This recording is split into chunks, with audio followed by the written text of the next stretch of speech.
तो देखो मेरे को भी बहुत प्यारी से बच्चे आए थे और सबसे बड़ी बात पता है क्या, इसके बाल एकदम ब्राउन थे और आईज एकदम ब्लू थी।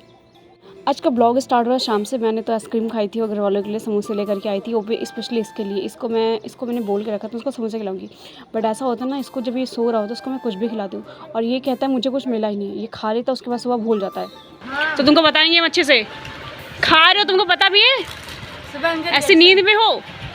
कुंजी देखो मैंने तुमको समोसा दिया है, मैंने तुमको समोसा दिया है।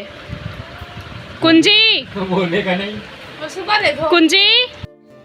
तो आज है 25 मई, बहुत पुराना ब्लॉग है मुझे पता है। तो एक्चुअली इस दिन क्या था, संडे का दिन था और मैं लाइब्रेरी जल्दी चली गई थी क्योंकि आज पेरेंट्स का एग्ज़ाम था और लाइब्रेरी में एकदम सन्नाटा हुआ था, बहुत कम लोग आते। वैसे भी संडे को दिन बहुत कम ही लोग रहते हैं, ऊपर से आज एग्ज़ाम था तो बहुत सारे लोगों का एग्ज़ाम भी लगा हुआ था। तो मैं लाइब्रेरी आ गई थी और 12:30 बजे मुझे प्रीलिम्स का पेपर मिल गया था, जीएस का। तो पहले तो बहुत डर लग रहा था, पर जिन लोगों ने प्रीलिम्स दिया इस बार उन लोगों से बात की तो उन लोगों का कहना था ठीक है, पेपर ज़्यादा बुरा नहीं था, ज़्यादा टफ भी नहीं था और ज़्यादा इजी भी नहीं था, मतलब ठीक था। इतना था कि पेपर किया जा सकता था। और उसके बाद 3:30 बजे के बाद जो था, वही 4:30 बजे के बाद मुझे सीसेट का पेपर मिल गया था। और इसके बाद मतलब मैंने फिर देखा जीएस में किस बार किससे कितने क्वेश्चन पूछे गए, क्या करंट अफेयर रहा, कितना पॉलिटी और इकोनॉमी का सेक्शन वगैरह रहा, ये सब पता किया। तो उसके मैंने पीडब्ल्यू के जो चैनल्स है ना यूट्यूब से चैनल, वहाँ से उनका जो एक लाइव हो रहा था तो मैंने उसको फिर अटेंड किया। उन्होंने पूरा डिस्कस करके बताया कि पिछली बार कितने कितने क्वेश्चन आ रहे थे और इस बार कितने क्वेश्चन का क्या क्या रहा है, तो वो सब किया। तो आज का पूरा दिन जीएस और सीसेट में चला गया, पर कल से मैं पढ़ाई भी नहीं करूँगी। आज जो व्लॉग स्टार्ट करी ना, मैं सच बताऊँ आज है 26 और आज उनके घर में पूजा भी है। तो फिलहाल मैं रहूँगी तो नहीं जिसको मैं रिकॉर्ड कर सकूँ, बट हाँ अभी थोड़ी देर बाद मुझे लाइब्रेरी के लिए निकलना है। और उस वाले रूम में देखो काम हो रहा है, ये 2 दीवारें ऊपर नीचे की हो चुकी हैं। अभी ये वाला पोर्शन और ये वाला अभी बाकी है। पूरे घर में ऐसी खिसकिस हो रहा है कि मतलब ऊपर काम चल रहा है, पूरे घर में मिट्टी मिट्टी होती है, कहीं रुकने का मन नहीं करता। और वाईफाई भी हट गया है तो मैं घर पे रुके बहुत कम रही हूँ, तो मेन रीज़न यही है। तो जब घर पे ही नहीं रुक रहे तो ब्लॉग कहाँ से हो जाएगा, लाइब्रेरी में तो बोलने नहीं लग जाऊँगी मैं कुछ भी। यही रीज़न है कुछ रिकॉर्ड नहीं करने का। और रिकॉर्ड एक चीज़ और है, अभी ना एग्ज़ाम चल रहा है तो अभी इधर लगातार एग्ज़ाम होंगे, ठीक है, 4 दिन लगातार एग्ज़ाम रहेंगे, तो इसीलिए उसका भी कुछ खास नहीं हो रहा है। तो अभी जो कॉलेज का पढ़ना है वही पढ़ाई चल रही है, तो यूपीएससी वाला कुछ भी नहीं सीन चल रहा है अभी। कल यूपीएससी का एग्ज़ाम था तो प्रीलिम्स का, वैसे पेपर सुनने में तो ये आ रहा है कि ज़्यादा टफ नहीं आया था, ठीक है। अब बहुत सारे लोगों के लिए शायद बहुत टफ हो, बहुत सारे लोगों के ईजी होगा और बहुत सारे लोगों के ठीक ठाक है, हाँ ना ज़्यादा टफ है ना तो बहुत ज़्यादा ईजी था। तो मेरे कॉन्टेक्ट में जिन लोगों ने एग्ज़ाम दिया था, फ़िलहाल भगवान का शुक्र है कि उन लोगों का पेपर अच्छा गया। मतलब 2 से 4 लोग थे जिन्होंने सबने कहा कि नहीं पेपर ठीक था, अच्छा हुआ है, और बाकी सब भगवान की मर्ज़ी है। तो अब हम लोग चलते हैं और नहा धो के रेडी होकर निकल जाते हैं लाइब्रेरी के लिए, मिलेंगे बाद में।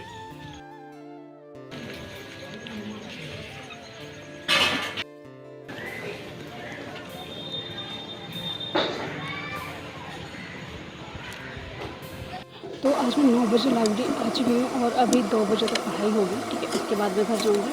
और अभी मुझे पढ़ना क्या है, तो मेरा एग्ज़ाम है 28 को एग्ज़ाम लगा हुआ है, आज 26 है, तो फटाफट से अपना जो सिलेबस है, मेरा एक्चुअली हिंदी का एग्ज़ाम लगा हुआ है तो मुझे उसके बारे में पढ़ना है थोड़ा सा।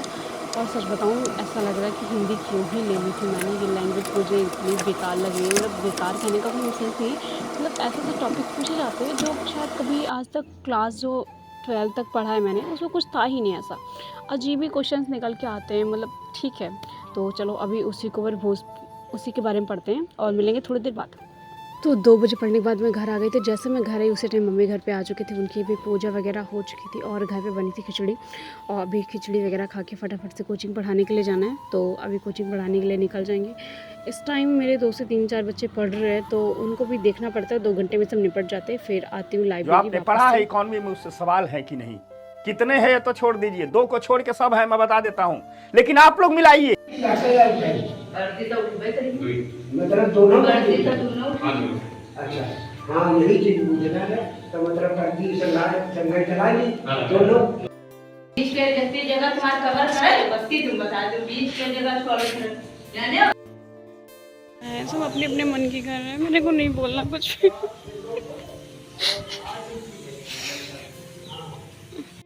करना सबको अपनी मन की है, बस खाली बुलाने के लिए पूछा गया क्या चाहती क्या हो तुम बताइए। कुछ नहीं चाहती मैं।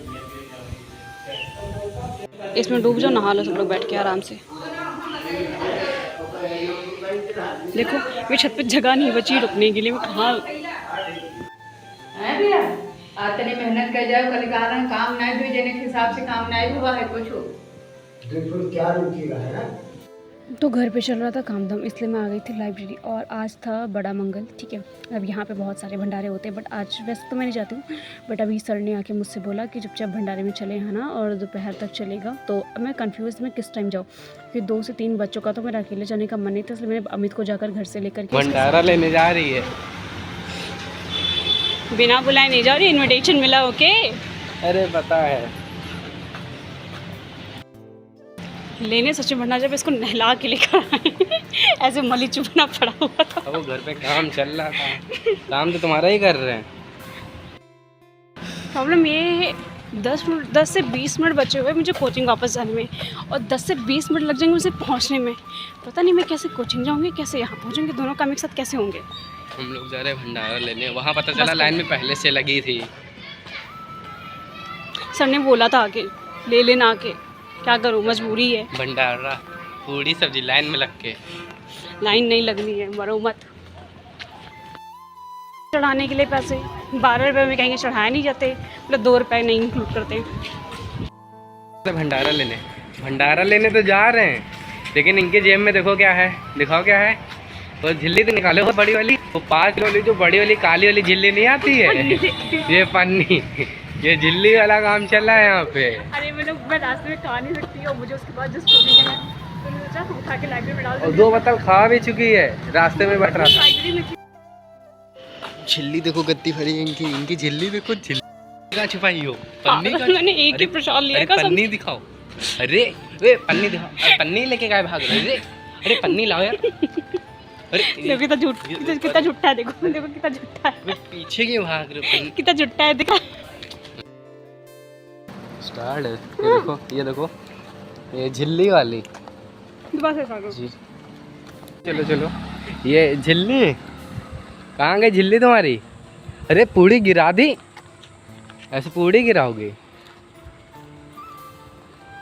ये झिल्ली भर रही हो? ये मैं गया था भंडारा लेने, वहाँ देखा लाइन में लगी मेरी दीदी, तो हम भी इनको साथ ही में लिए हैं।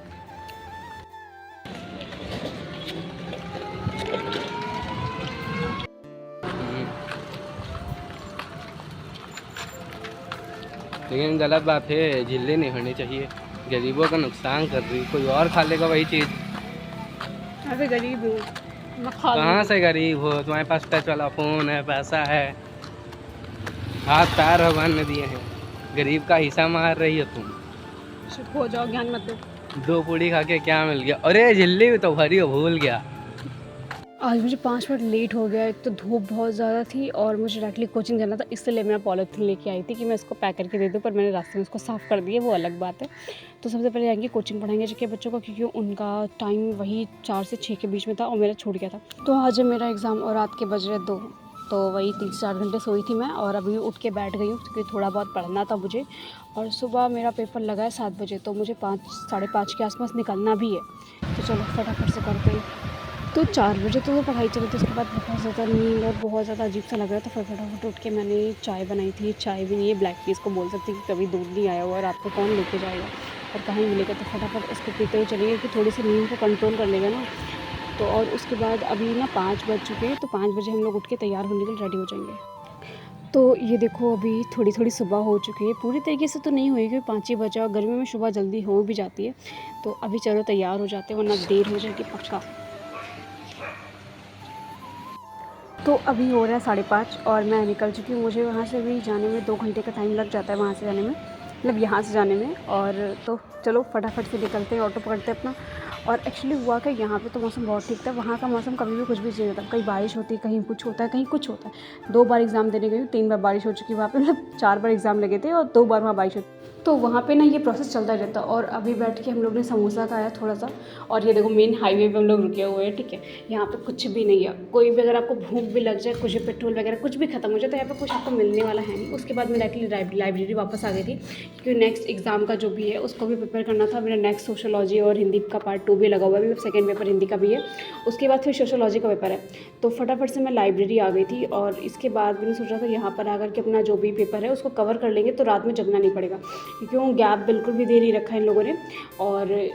और मेरा जो पेपर होता है वो रिटर्न होता है। तो अगर मैं बोलूँगी अगर किसी को यूपीएससी के लिए बीए करना है तो प्लीज़ लैंग्वेज के पेपर मत सेलेक्ट करना, कोई भी हिस्ट्री ज्योग्राफी वगैरह सेलेक्ट कर लेना। पहले मुझे इसके बारे में नहीं पता था, तो मैंने जो सर ने दे दिया था मैंने वही लिख लिया था। पहले मेरे में इंग्लिश, हिंदी, सोशोलॉजी और एक वो था एजुकेशन था, बट उसके बाद फिर मैंने अपने फिर सोशोलॉजी को रखा मैंने, उसके बाद बाकी सारे सब्जेक्ट को हटा दिया था। तो अभी इसीलिए मेरा पेपर सोशोलॉजी का लगा। अगर अभी किसी को यूपीएससी के लिए बीए करना हो तो प्लीज़ ये हिंदी इंग्लिश को अवॉइड कर सकते हो आराम से, और हिस्ट्री ज्योग्राफी इकोनॉमी ऐसे सब्जेक्ट को रख सकते हो आराम से। तो अभी आ गई थी मैं कोचिंग पढ़ाने के लिए, क्योंकि वो सारे बच्चों को कोचिंग पढ़ाई थी। पहले सोचा था मैं छुट्टी रख दूँगी जब तक मेरे एग्ज़ाम चलेंगे, फिर सोचा टाइम मिल ही जाता है और चाहूँ तो आराम से हैंडल हो जाएगा, तो इसलिए मैंने उनको छुट्टी नहीं दी थी। और उसके बाद मैंने कंटिन्यू करके रखा। अभी देखो आज 28 है, 29, 30, 31 ये 4 दिन मेरे रेगुलर एग्ज़ाम चलने वाले हैं। तो इधर जो बेसिस पे होगा सिर्फ एग्ज़ाम की प्रिपरेशन ही चलेगी, इसलिए मैंने ब्लॉग को भी कंटिन्यू नहीं किया। और ये है मेरा जीएस पेपर 1 का एनालिसिस है। अगर किसी को भी GS paper 1, GS paper 2, GS paper 3 का क्वेश्चन वाइज या सब्जेक्ट वाइज भी एनालिसिस चाहिए हो ना, तो मेरे पास पीडीएफ है, मैंने ग्रुप पे शेयर कर दी थी। तो फटाफट से टेलीग्राम पे देख लेना, फाइल पिन है, वहाँ से आप जाके चेक कर सकते हो, ठीक है। और अगर ग्रुप पे नहीं हो तो चाहे तो टेलीग्राम की बायो में चले आना, या फिर आप यूट्यूब पे भी वहाँ पे लिंक लगी हुई है बायो में, ठीक है। आप वहाँ पे जाकर चेक करोगे तो वहाँ पे आपको लिंक मिल जाएगी, डिस्क्रिप्शन में चेक करोगे तो वहाँ पे आपको लिंक मिल जाएगी, आप वहाँ से आके डायरेक्टली ज्वाइन कर सकते हो, ठीक है। और ये है मेरा सेकेंड डे एग्ज़ाम का जो मेरा स्टार्ट हो चुका है। तो अभी भी मैंने इसको पूरा रिकॉर्ड नहीं किया, मैंने सिर्फ एग्ज़ाम देने के जाने टाइम इसको रिकॉर्ड किया था।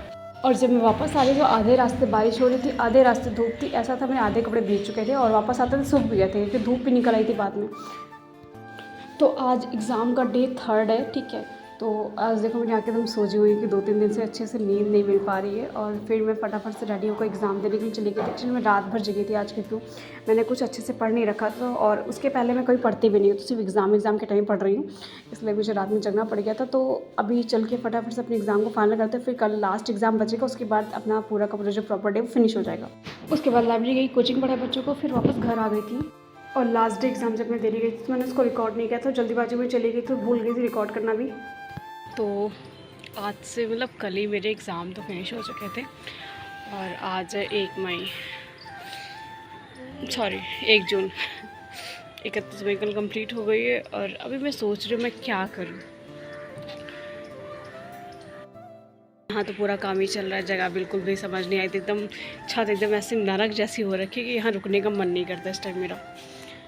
और लाइब्रेरी जाएंगे, बट आज मैं सोच रही थी कि इस ब्लॉग जो इतने से ब्लॉग में कर नहीं रही थी, और रीज़न यही था क्योंकि टाइम ही नहीं मिल पा रहा था, बीच में एग्ज़ाम्स वगैरह लगे हुए थे, ऊपर से काम चल रहा था, तो एकदम टाइम था ही नहीं कि उसमें फ़ोन उठा के कुछ बोल सकूँ। इसलिए मैं इस दिन मतलब कुछ टाइम से बस मैंने कुछ चीज़ें रिकॉर्ड ज़रूर की, बट मैंने प्रॉपर ब्लॉग नहीं किया था। बट मैंने आज सोचा कि आज का ब्लॉग हम लोग कंटिन्यू करेंगे। आज इस वाले ब्लॉग को जो मैं कर रही हूँ इसको एंड करके एक न्यू ब्लॉग स्टार्ट करेंगे, उसको कंटिन्यू करेंगे। आखिर एकदम चढ़ी सी है। ये हो रखी है रूम की हालत, क्या रुके कोई इसके अंदर बताओ, ये कैसे अंदर पहुँचा हुआ है, कैसी अस्त व्यस्त पड़ी हुई है। जिसको खाना हो बताना, भिजवा देंगे, ठीक है। 2 डिब्बे चाय बनाए गए हैं। तो वही पता है यहाँ पे एक कांड हुआ। कांड कुछ ऐसा था कि जो लड़का था वो ऑलरेडी गवर्नमेंट जॉब में था, मेरा टीचर था, और लड़की भी टीचर थी, ठीक है। और उसकी भी जॉब लगने वाली थी गवर्नमेंट में, बट बात इतनी सी थी, उसके घर वालों ने उसकी शादी कर दी। शादी में जितनी डिमांड लड़के की थी वो तो पूरी की गई, बट शादी के बाद उसकी डिमांड आ गई कि उसको गाड़ी चाहिए और 6 लाख रुपए चाहिए। वो लोग फोर्स कर रहे थे कि अपने घर वालों से मांगो, पैसे मांग के लेके आओ, दो।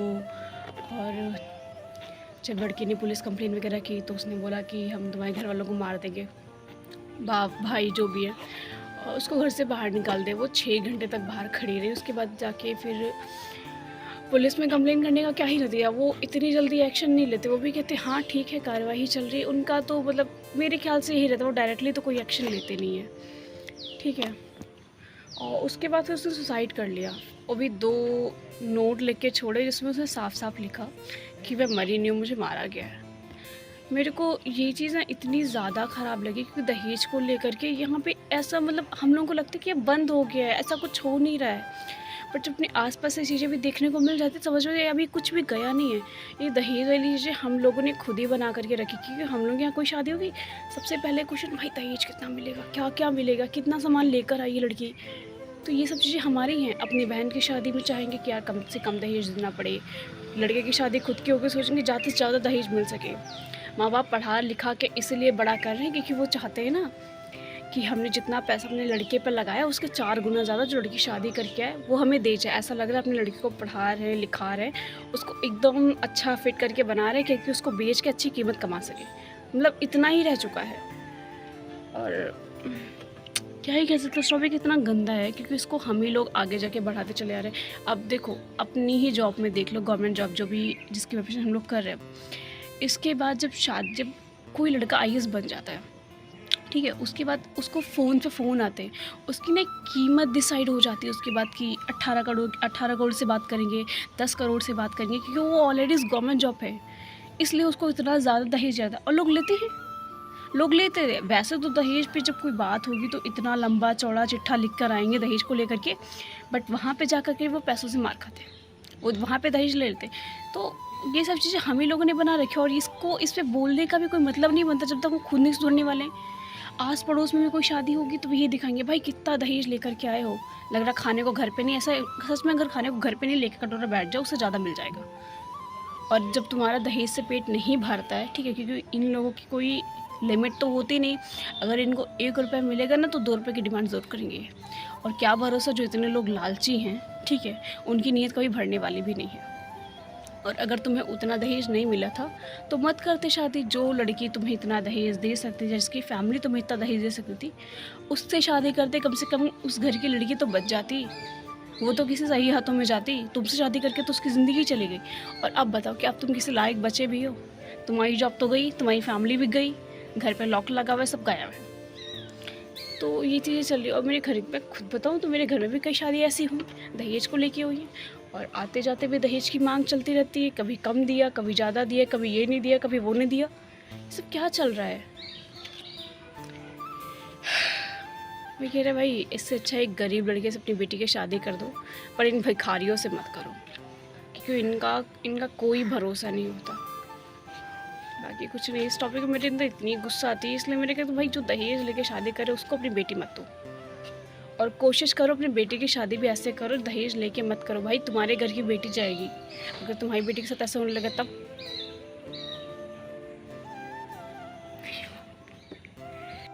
नीचे मेरी मम्मी आ जाती है। तो बस इतनी सी बात थी। इस ब्लॉग को हम यहीं पे एंड कर रहे हैं आज हम, और कल से न्यू ब्लॉग स्टार्ट करना है तो उसी को करेंगे आज। चलो बाय बाय, मिलेंगे नेक्स्ट वीडियो में।